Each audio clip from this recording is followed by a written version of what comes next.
this morning's edition of The Buck Starts Here. Is your family in economic danger because mom is uninsured? There are studies that show that too many women, particularly mothers, have no life insurance.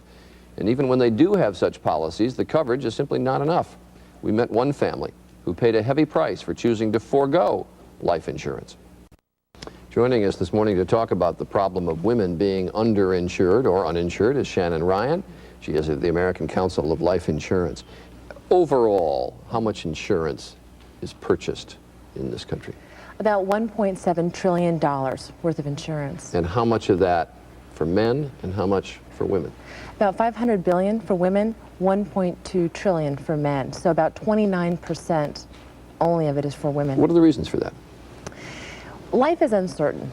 And unfortunately, when I'm working with families as a financial advisor, what I find is they're making mistakes. They're really forgetting to look at the activities of a homemaker, such as picking and dropping off the kids, taking them to soccer and to ballet, cleaning the home, cooking the meals, as really a viable part of the family that has a monetary value. They look at the paycheck, but they forget that piece of it. So they're really missing the value in the homemaker. So even women who aren't working need to be insured as well as women who are.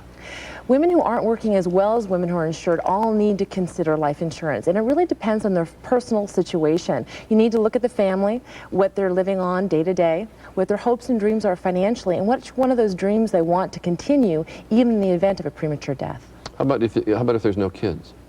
Even if there is no kids, in today's society we're seeing a lot of the dual income families, and if one of those incomes is gone, one person many times doesn't live as cheaply as two, meaning that there's a lot of insurance that is needed to make up for that second income. I suspect, though, that overall this comes from old images. I mean, we've advanced to the point that so many women are in the workplace, and yet the image still exists of the man as the primary breadwinner, and therefore it is the man that needs the insurance and not the woman. It's because the man is walking through the door traditionally with the paycheck in hand, and the woman's activities and value that she's bringing to the family, again, doesn't have a monetary value that's placed on it. However, in the event of death, as we just saw in the last clip, it's a very large value. As a financial advisor, how much insurance should women have? Should it be a multiple of their incomes? For a non-working woman, how much insurance should she have?